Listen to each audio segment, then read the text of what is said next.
Vice Mayor Wade and Councilmember Brown and all those who helped on this. We really appreciate it.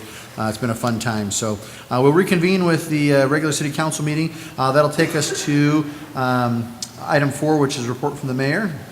And I was reminded by Reverend Jackson, who told me not to mention this, but that means I'm going to, which I actually said he was helping with the Cultural Affairs Committee, which is true. He does help with the Cultural Affairs Committee, but he was really instrumental on the Age-Friendly Committee. And so, again, just to make that correction, thank you very much, Reverend Jackson, for all that you do. That takes us to my report quickly. Also had the opportunity to attend the MLK dinner put on, and it was a wonderful experience. Thankful for the opportunity. Also had the opportunity to attend the Senior Info Expo. Fabulous event. As Councilwoman Gussie said, that Congressman O'Halloran came and met people, and so that was a lot of fun to see him there. As well as we also had Maricopa Meadows had their annual disc golf tournament, and the reason I mentioned that in this particular case is that if you haven't noticed at Copper Sky lately, Ace Hardware partnered with the city to come up with a way to help pay for the baskets, and we created a championship course over there as well. So now when these tournaments take place, and if you don't know, there's a nationwide tournament that comes here and plays, and now they play on 2 courses within the city of Maricopa, and it's helping draw tourism from all over the country. We have people from Alaska and New Jersey and right here in our own home state, but these folks travel all over the world to come and play this game. So that was a lot of fun. We appreciate that. Also attended the CAG Legislative Day, spent some time at the legislature as well as at the Arizona League to talk about transportation issues with our legislators. That was a good thing. Also met with MAP, the Maricopa Advocate Program, and had the opportunity to speak there. Always exciting to see people learn about what it is to talk about our city in a positive way. We know we have a lot of challenges. We know we have a lot of growth, issues that happen, but those are what make the city move forward, and so we're thankful for them. But at the end of the day, we couldn't do it without you and your encouragement, as well as your participation and your action. And so, you have a choice in this life, and you can choose to talk badly, or you can choose to be part of the solution and find a way to talk positively. And I always encourage the latter, because I think that we catch more flies with honey than vinegar, and we know something about flies here in Maricopa too, right? So, come on, let's do a good job and get the message out there. And then finally, had the opportunity today to, as part of the Arizona League of Cities and Towns, drive downtown again, enjoying the 347 and all of its glory on the way home, to try and make it to a council meeting, but got to meet with the governor's staff, and we talked about some of the legislative priorities that we as cities are trying to make sure that the legislature doesn't preempt some of the authorities that we have, take more powers away from us, especially revenues. It's very popular at the legislature to be able to say that this is a good idea, but not realize the amount of revenues that it takes. And I wish there was a big vault somewhere here in City Hall that we were like Scrooge McDuck and we got to swim through all the money, and that's just not a reality of what happens. And all the money that comes in from those revenues that we all pay in the form of taxes goes right back out to the services that you expect and demand, from roadways to police and fire and planning services and your city staff and your buildings and your parks and all that stuff. So whatever comes in goes right back out to that, and that's the challenge that we have as a city and a community, is always maintaining that budget and protecting it, because sometimes left to the legislature, who doesn't understand that particular inflow outflow, if you lose a big chunk, it's really going to hurt the services that you all expect and demand, and we would have no choice. And so we spend a lot of our time down there at the legislature trying to protect those revenues so that we can make sure that our services are as high and expanding beyond what you even hope for in the future days, weeks, months, and years. And so that's something that we strive diligently for. Well, that's my report. Thank you very much. I'll turn it over to the report from the city manager. City Manager Horst. Mayor and council, thank you, but I think you'll hear enough from me this coming Thursday, so I'll defer tonight. Great, thank you very much. He's referring to the council priority session. We have a strategic planning meeting. I believe it'll be right here in the council chambers. It's open to the public. You're welcome to come and watch, and we'll be discussing everything under the sun and some really big ideas, and I encourage you to come out and watch. That will take us to the call to the public. I have a few speaker cards, so I'll just go in the order they were given to me. And I think this first one is Susan Kramer. Did I say that right? I'm sorry? Cameron. Cameron. Oh, yes. Come on up.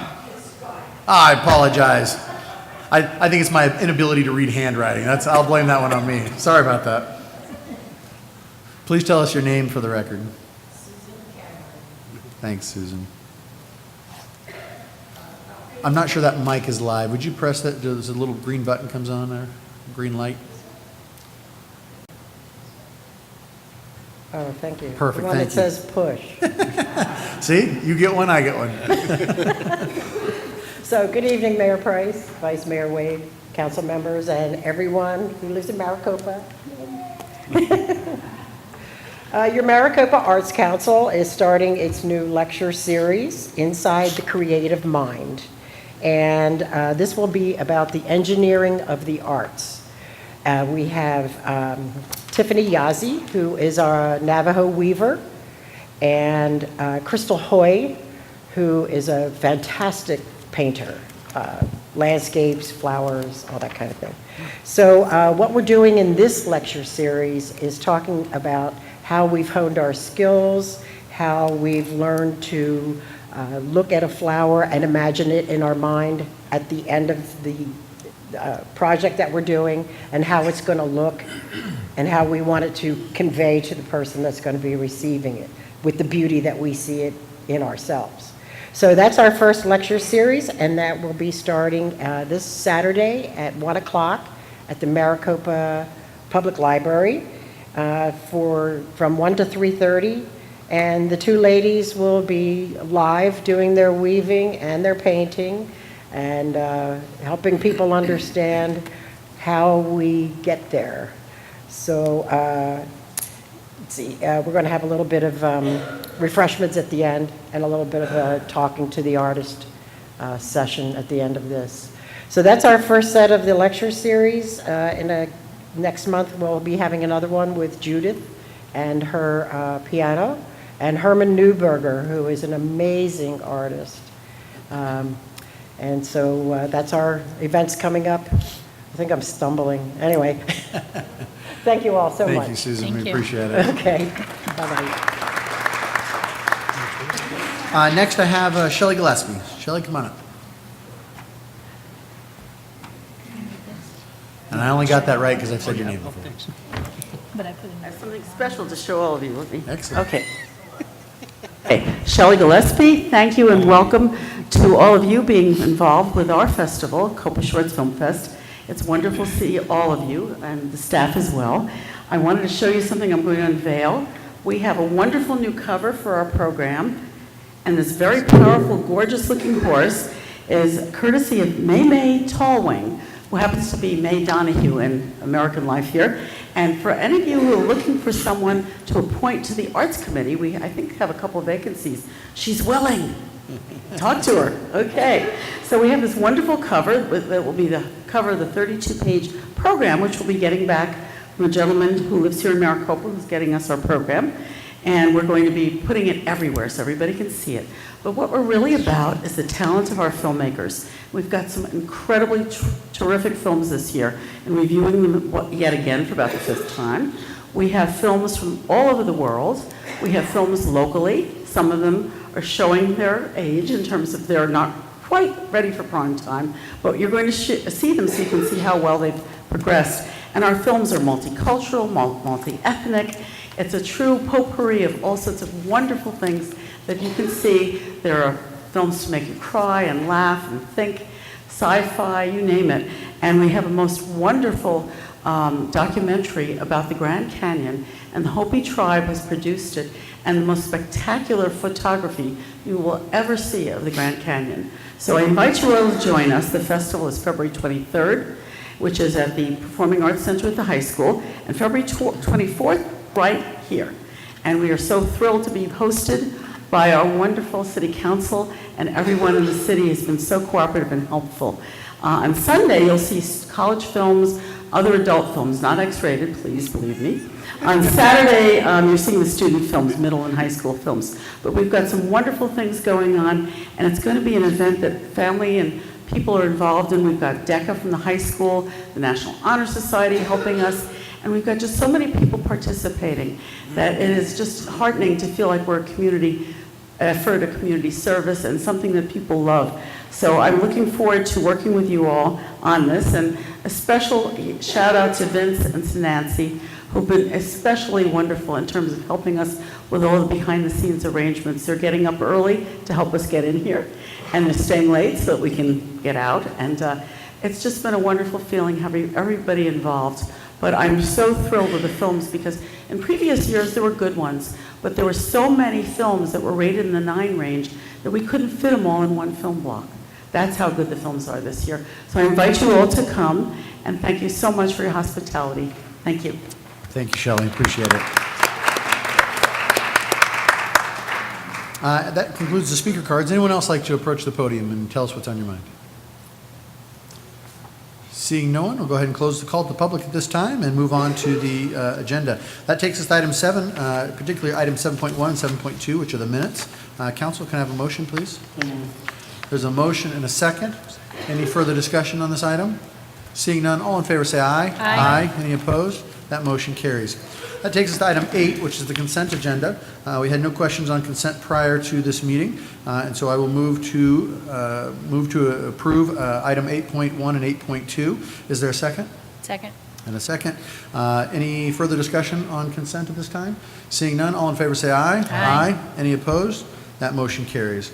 Now we'll move on to item 9.1. This is the mayor and city council shall discuss a future ordinance that will amend section 2-71 of the city code regarding regular meetings to amend the time for regular council meetings and to authorize the city manager to cancel regular council meetings and to schedule work sessions. This is for discussion only at this particular time. So I'll turn it over to city manager Horst. Mayor and council, thank you so much for your time tonight. On behalf of our citizens and myself, we appreciate your dedication to this city. What you do makes a difference, and no one knows better than I the time and commitment that you made. So thank you very much. The item before us tonight is to consider changing our meeting format. Historically, we have met and convened at 6 o'clock for what's been dubbed a work session, followed by our regular city council meeting at 7 o'clock. I have observed during my time here a few things. One is, on occasions, we do not have an agenda for the work session, and it somewhat confuses our citizens as to when the meetings begin or not because of the inconsistencies. And from time to time, even if we have an agenda, we can finish early. Tonight was just a short time frame, but other nights it's more lengthy, and we have this big gap in between meetings. But I think more importantly, what I noticed is that the traditional format was for staff to present ideas, presentations, policy issues, and for the council to have that work session to dive in, ask questions with the expectation of you voting on it an hour later at 7 o'clock. My format since I've been here, and you see it tonight, even with this issue, is to present items and bring it back generally in 2 weeks for you to have time to study, to ask questions, to have conversations with your constituents, for them to have conversations with you. Even if a citizen doesn't attend this meeting tonight, they might hear about it on Orbital Channel 6, might read about it in our media and press. They might have conversations over the coffee shop. But the opportunity for people to engage and converse and add to the conversation before we get to a place where we have a final decision to be made. There will be some exceptions to that with some general housekeeping things or things that are truly time sensitive that comes our way, but this would typically be the rule. I also find that there's some degree of redundancy. We have people who come and then they miss the work session, and then at the regular meeting there's action and they say, well, I didn't know what this was about, or they ask questions that could have been answered if they were available during the work session. So if we can combine those, I think we can avoid some redundancy and frankly save some time. So this is more about a consideration to eliminate the redundancy and to perhaps save time. Ultimately, the decision whether we meet at 6 or 6:30 or 7 is a policy decision for you to make. I know you can make arguments on both ends of the spectrum for that, and we're not asking for you to make that decision tonight. I would hope the next 2 weeks you would get some feedback and dialogue to help you make that decision. I think the more important matter, though, is that we consolidate 2 meetings into one that's more effective and more efficient and can be more dependable as far as what we broadcast and put out to our citizenry. It's as simple as that. We're not asking, we certainly want to answer any questions you have tonight, but this will come back for your formal consideration on the 19th. Happy to answer any questions. Thank you, City Manager. Questions, Council? Yes, Councilmember Smith. Thank you, City Manager Horst. I don't have any questions, but I just wanted to indicate that I do appreciate efficiency of time and combining the two meetings. And I just like the Copper Sky rates that we had an awesome community dialogue about. I encourage the community to send us emails, give us a call, let us know how you feel about this. I'm retired, so I could do 6, 6:30, 7, no later than 7 though, start time. So I'm flexible, but I want to know what the people of Maricopa want and need regarding a start time. So please take advantage of this opportunity and provide feedback. Thank you. Councilmember Video. Rick, thanks for that. And if we made the decision, whichever way it may go, if we decided that it would need to be changed, we'd have the right to change it immediately if necessary? Yes, as with any policy decision, you have the right to make changes and adjust as you go. If you may start at 6 and see how it works, and doesn't work, you change it back. You may split the time and start at 6:30. But it's up to you, and you can make those changes as you desire. There is, obviously, we want to go through the same process of citizen input, but yes, absolutely. So about a 2-week to make a change? I'd say at a minimum. Okay. Thank you. Yes, Vice Mayor.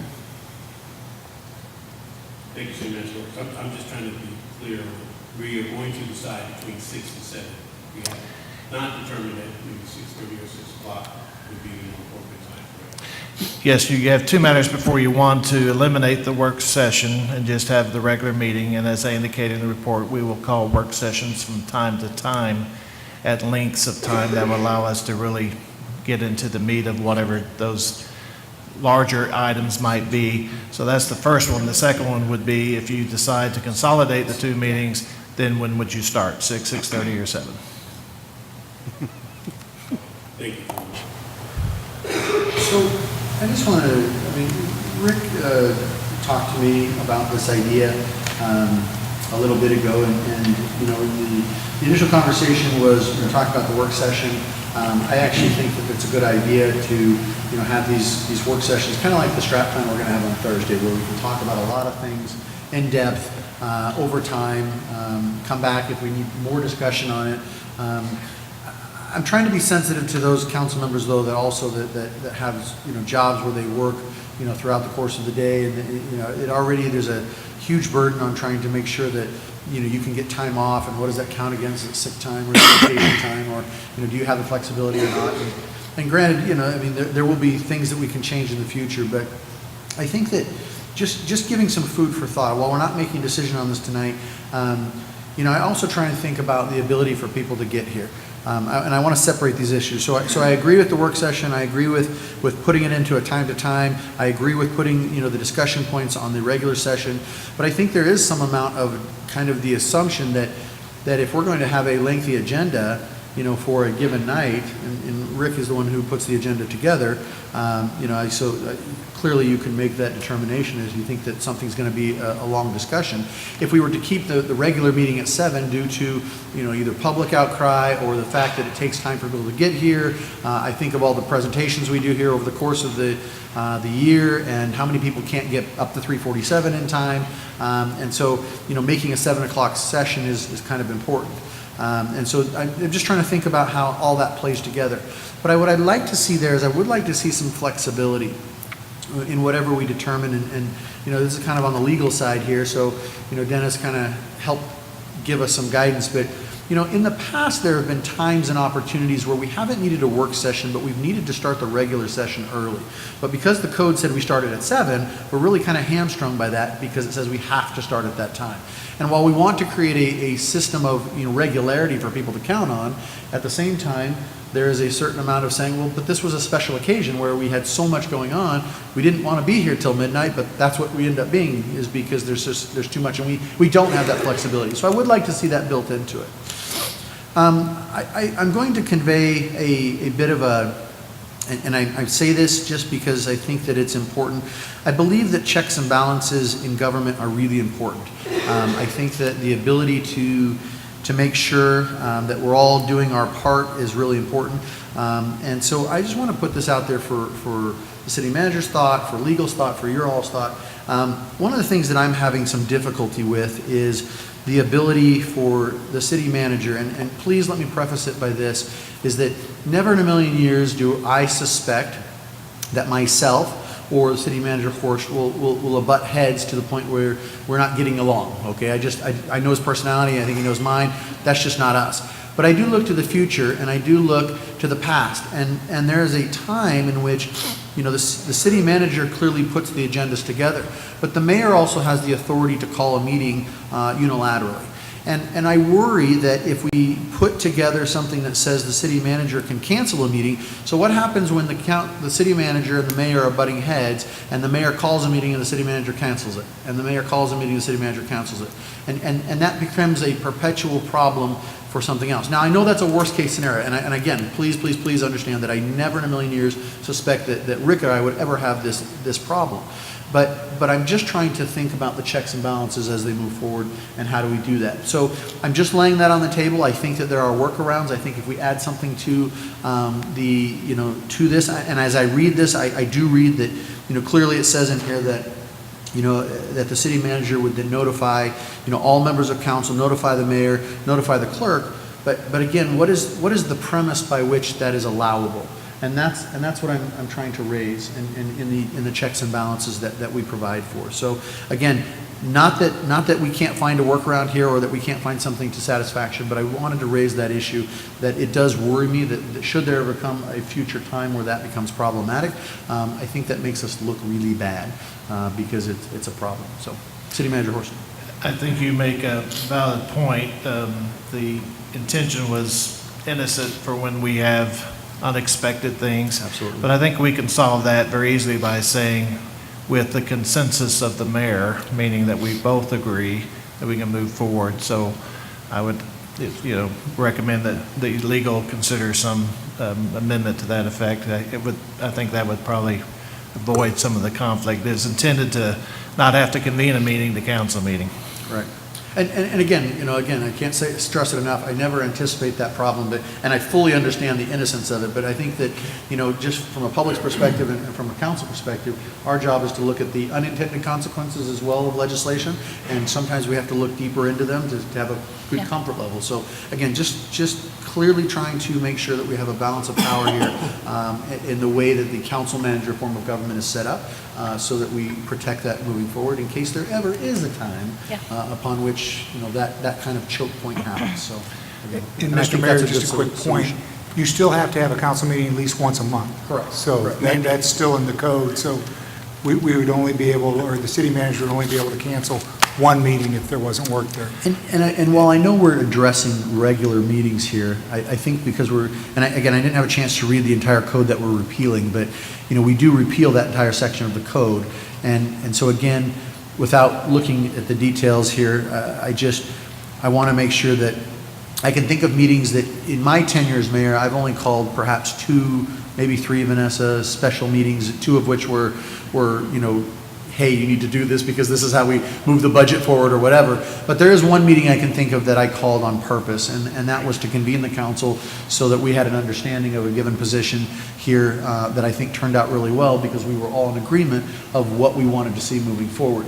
And so, again, just trying to think of the worst case scenarios here, that was my whole issue is saying, well, wait a second, if we take that authority away, or make it too cumbersome, it really could put us into a bad cycle. So just laying it out there, and I agree with you. I think that's a totally workable solution. Yeah. So if you guys think of that or other things as Yeah, I well, think that's smart. that'd be fair. And if I may add, that was kind of a sidebar issue. The main issue is the redundancy and the saving of time and so forth. If that language even needs to be struck, I'm comfortable with that. Absolutely. The intent was, again, if we had an emergency or out of town or we couldn't have a quorum, didn't have to have a meeting to call a meeting to cancel a meeting. Right. But, but we'll work on that and maybe provide a couple options for you to consider.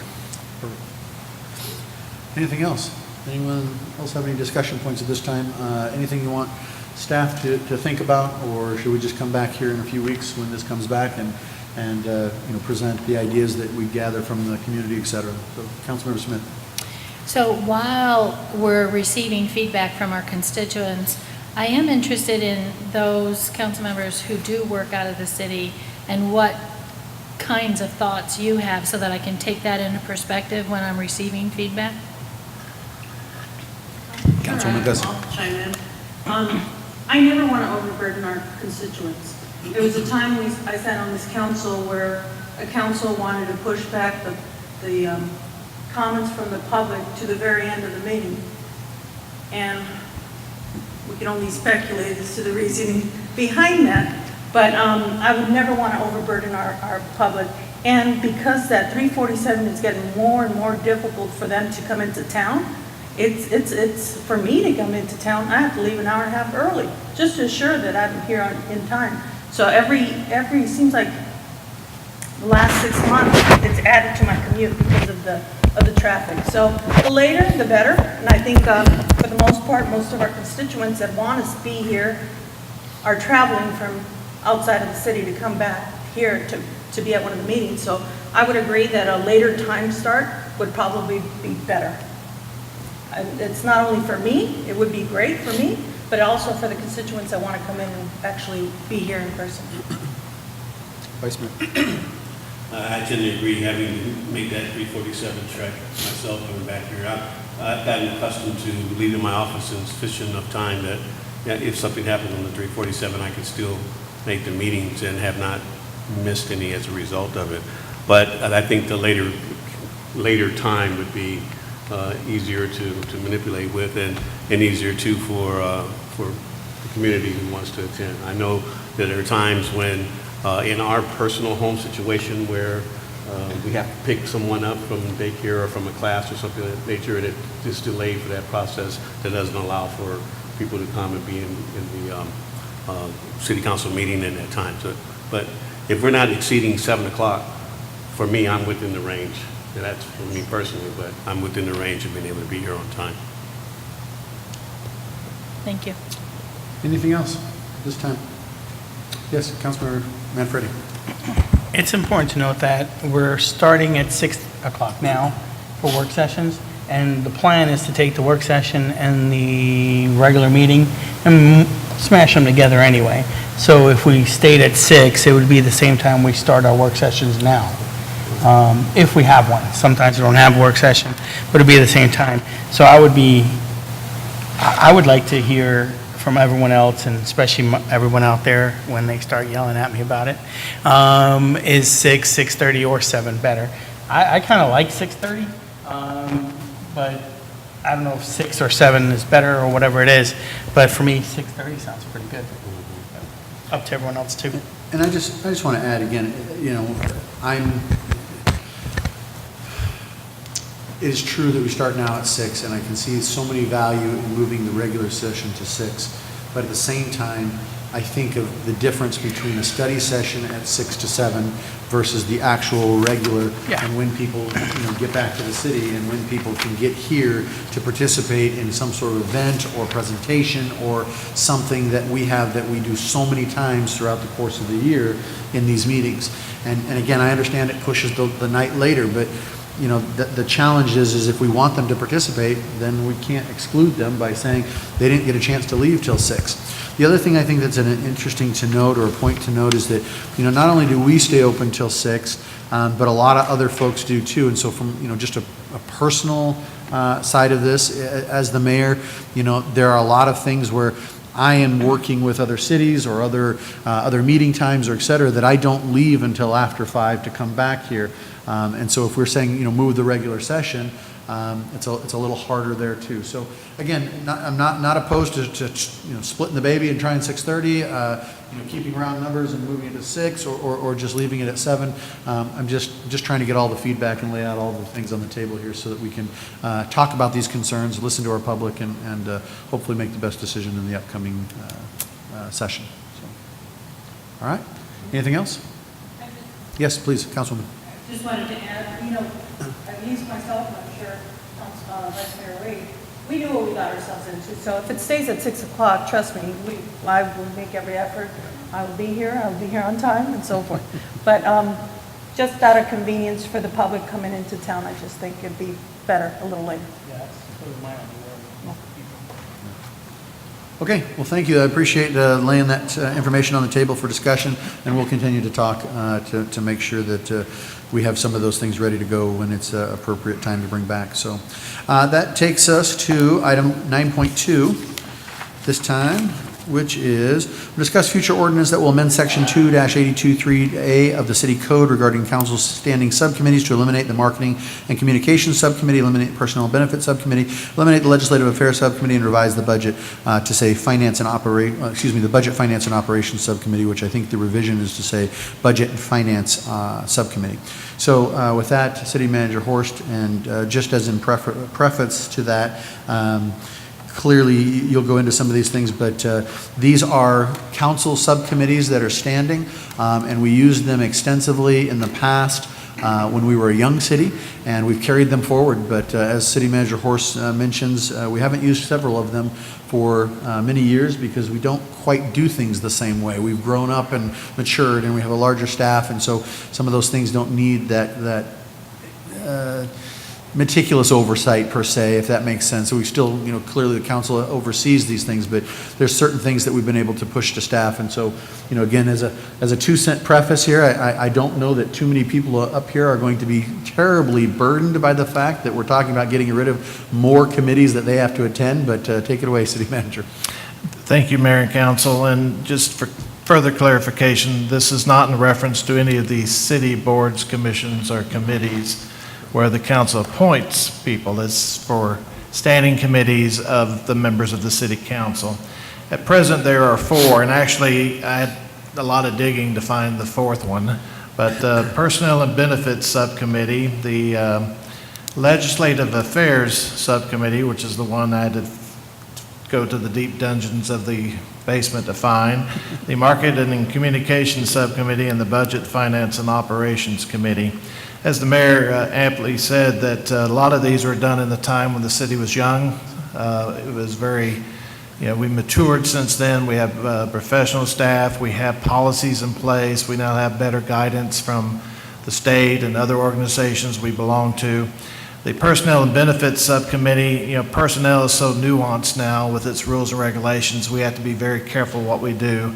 The benefits, back in the time when you're trying to establish benefit programs and policies, that's now in place.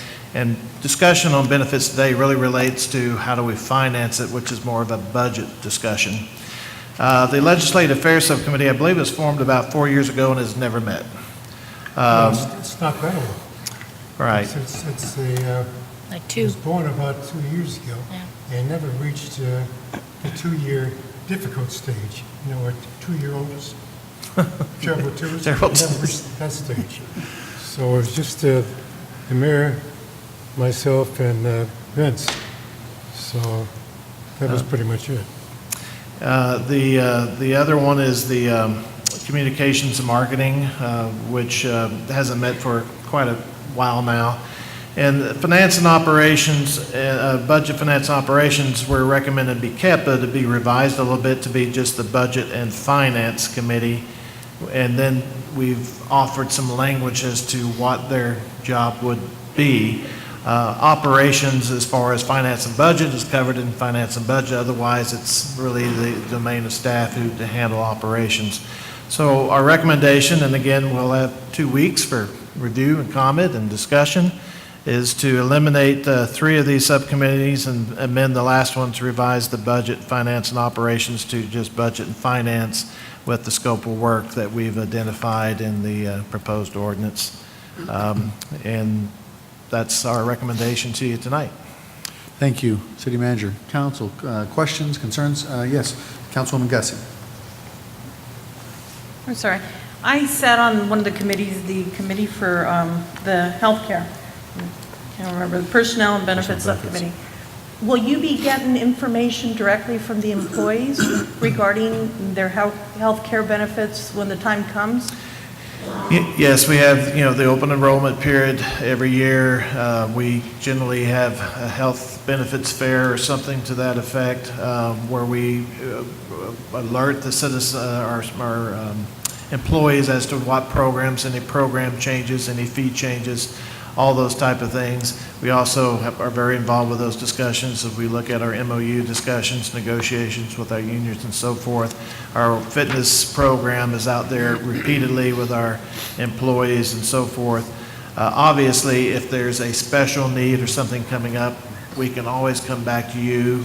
The mayor can always appoint an ad hoc committee to address a specific issue, resolve it, and then we can move on. And that's true for any of these items that comes up, whether it's a management issue, a budget issue, or an employee issue. Thank you. But understand, under the current rules, these committees are supposed to meet once every 2 months, and it's agenda and minutes and all those type of things, so. Vice Mayor? I'm just trying to get some clarity for the organizations that have unions, our departments that have unions, i.e. fire and police. What's the outcome for them, and what would they be able to have their input into meet their needs, their individual needs? Yes, again, they'll receive the same information of proposed changes, policies, but through the union negotiations process is when they'll have the chance for their input. And I've already indicated that to both groups that I will be at the table personally, and I am meeting routinely with both of the union reps. I've met with both police and fire. Fire, I think, probably once every 2 months, and police about once a quarter. So we're not waiting till there's a reason to discuss things. We're meeting to build relationships, to understand issues, to give information, get feedback. We're not waiting till once every 2 years when we get to the negotiation tables. Thank you, appreciate that. And that still goes through the meet and confer process that we have, as well as, those decisions, once the meet and confer at the staff level goes on, is then brought to the full council in executive session and then discussed and then ultimately approved in open session. So That's correct. Our codes establish certain guidelines and dates. We actually are just beginning the process with our police officers and sergeants group. I realize it may seem really quick, but it's time. They expire at the end of this June, in the last day of June, and we have a calendar to get this, I think, for you sometime in April. So one of the things that, and I think Rick hit on this, was, again, in the budget, I think it's interesting to realign some of these things through the Budget Finance Committee. But I do want to hit on this and kind of just get your thoughts on it. And that is Councilman Gussie, you hit on this, Personnel and Benefits Committee. I know Marvin, you and I, Councilman Brown, excuse me.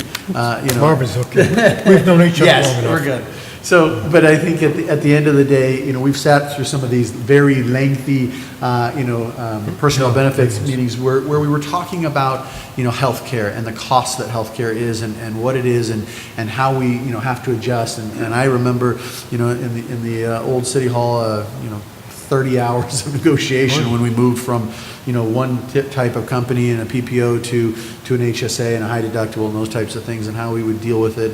And so I guess what I'm looking for is while we can streamline that and put that in BFO, because clearly it's a financial side of it, but there's also a personnel side of it, especially when you make certain healthcare choices. I think, with the trust that we're in now, it's a little different, and we're kind of in there for a couple of years, and so there's not a lot of movement there.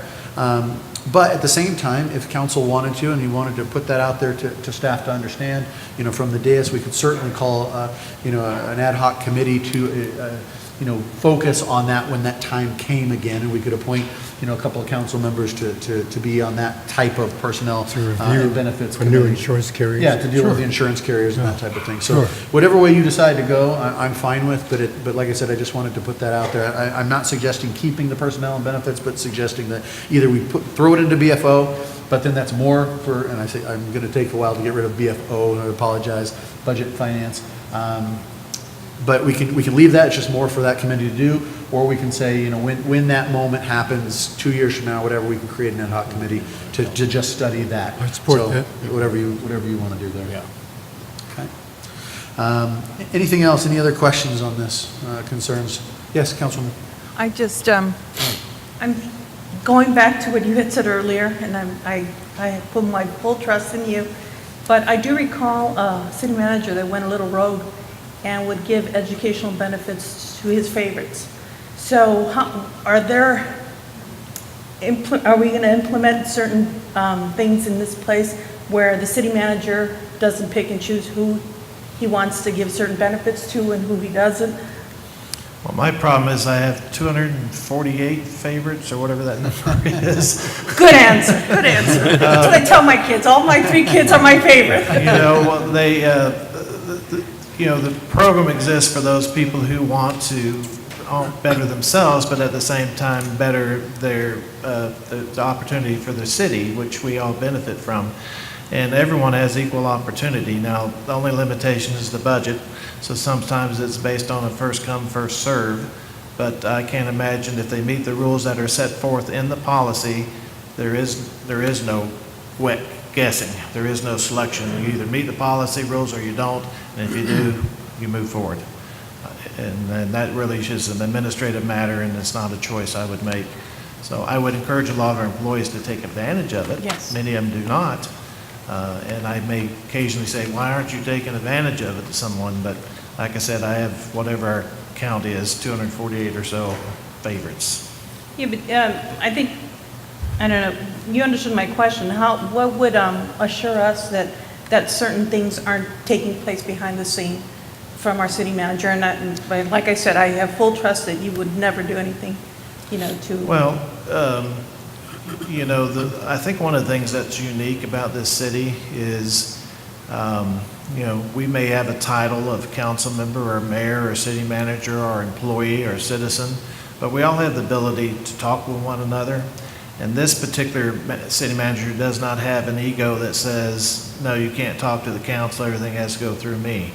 And I think it's important that you have the ability, you can't direct them to do jobs, but communication is important. And I think you should get that communication. And I think there's been a number of examples that probably most of you could see where individuals have shared some concerns and you've directed them to me and we've been able to work with them and solve them. But, at the end of the day, I'm accountable to you. People get confused sometimes and think I work for the citizens. I work on behalf of the citizens, but I work for you. And so when we have our one-on-ones, when we meet formally, informally, you have questions, ask them. I'll admit I'll make a few mistakes from time to time, but I'll never be dishonest about it. Thank you. Got that on film. Councilman Garcia, does that answer your question? I know what you're asking, and I know what you're referencing, and I'm just trying to think if there's and I completely understand what city manager said, and I completely concur with that, and I think it's the best way to go. But again, I'm understanding what you're saying about trying to think about that worst case scenario, and I think that there is some difference here, and that policies exist now that didn't before. But at the same time, I'm wondering if there's some, some council overview or some, can it be run by us, or I don't know the answer there.